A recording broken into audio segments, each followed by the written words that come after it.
ನಮಸ್ಕಾರ. ಗಾಂಧೀಜಿ ಹೇಳಿದ 3 ಮಂಗಗಳ ಕಥೆಯನ್ನ ನಾವೆಲ್ಲರೂ ಕೂಡ ಆಲ್ರೆಡಿ ಕೇಳಿದ್ದೀವಿ. ಆದರೆ ಈಗ ಹೊಸದಾಗಿ 3 ಮಂಗಗಳು ಬಂದಿದ್ಯಂತೆ. ಆ 3 ಮಂಗಗಳು ದೇಶದ ರಾಜಕಾರಣದಲ್ಲಿ ಮಂಗನಾಟ ಆಡ್ತಾ ಇದೆಯಂತೆ. ಆ 3 ಮಂಗಗಳ ಹೆಸರೇನು ಗೊತ್ತಾ? ರಾಹುಲ್ ಗಾಂಧಿ, ತೇಜಸ್ವಿ ಯಾದವ್ ಮತ್ತೆ ಅಖಿಲೇಶ್ ಯಾದವ್.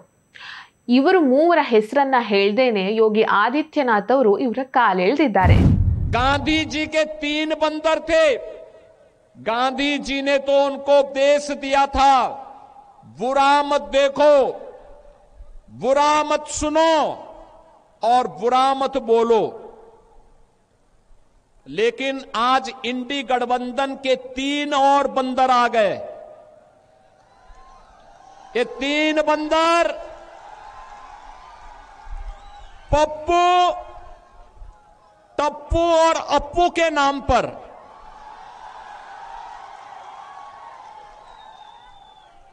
पप्पू, टप्पू और अप्पू के नाम पर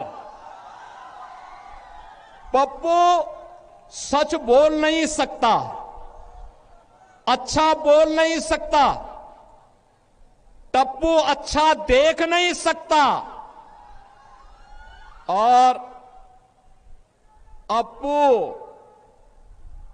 सच सुन नहीं सकता। इन लोगों को एनडीए सरकार के द्वारा किए गए विकास दिखाई नहीं दे रहे, उसकी खुशबू इनको सुनाई नहीं दे रहा है, दिखाई नहीं दे रहा है। ये उसके बारे में बोल नहीं सकते, सुन नहीं सकते, देख नहीं सकते और इसीलिए तो दुष्प्रचार कर रहे हैं।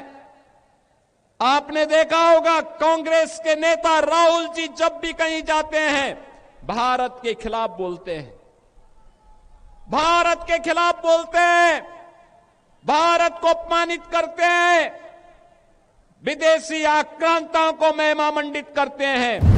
ಇದಿಷ್ಟೇ ಅಲ್ಲ, ಬಿಹಾರ ಚುನಾವಣೆಯ ಪ್ರಚಾರ ಭಾಷಣದಲ್ಲಿ ಯೋಗಿ ಆದಿತ್ಯನಾಥ್ ಅವರು ಆರ್ಜೆಡಿ ಆಡಳಿತದ ಅವಧಿಯಲ್ಲಿ ನಡೆದಂತಹ ಜಾತಿ ಹತ್ಯಾಕಾಂಡವನ್ನು ನೆನಪಿಸಿದ್ದಾರೆ. ಅದನ್ನು ಒಂದ್ಸಲ ಕೇಳಿ. क्या हुआ था आरजेडी की सरकार के समय? बहनों और भाइयों, आरजेडी की सरकार के समय में यहां पर बिहार के अंदर 70 से अधिक नरसंहार की घटनाएं हुई थी। 70 से अधिक नरसंहार की घटनाएं। इन्होंने जातीय संगठन खड़े किए थे, बिहार में जाति को जाति से लड़ाते थे, पर्व और त्योहार नहीं होने देते थे, बेटी असुरक्षित, व्यापारी असुरक्षित, नौजवान के जीवन के साथ खिलवाड़, कट्टा बंदूक लेकर के बिहार की पूरी व्यवस्था को इन्होंने धूमिल करने का काम किया था। ಬಿಹಾರವನ್ನ ಕಾಡ್ತಾ ಇದ್ದಂತಹ ನಕ್ಸಲ್ ವಾದವನ್ನ ಯಾವ ರೀತಿಯಾಗಿ ಬುಡ ಸಮೇತ ಕಿತ್ತು ಹಾಕಲಾಯಿತು ಅನ್ನೋದನ್ನು ಯೋಗಿ ಆದಿತ್ಯನಾಥ್ ಅವರು ನೆನಪಿಸಿಕೊಂಡಿದ್ದಾರೆ. ಲಾಲ್ ಸಲಾಂ ಅಲ್ಲ, ಇನ್ಮೇಲೇನಿದ್ರೂ ಕೂಡ ಜೈ ಶ್ರೀರಾಮ್ ಅನ್ನೋದೇ ಇಲ್ಲಿನ ಘೋಷಣೆ ಅಂತ ಯೋಗಿ ಆದಿತ್ಯನಾಥ್ ಅವರು ಮಹಾಗಠಬಂಧನ್ಗೆ ಟಾಂಗ್ ಕೊಟ್ಟಿದ್ದಾರೆ.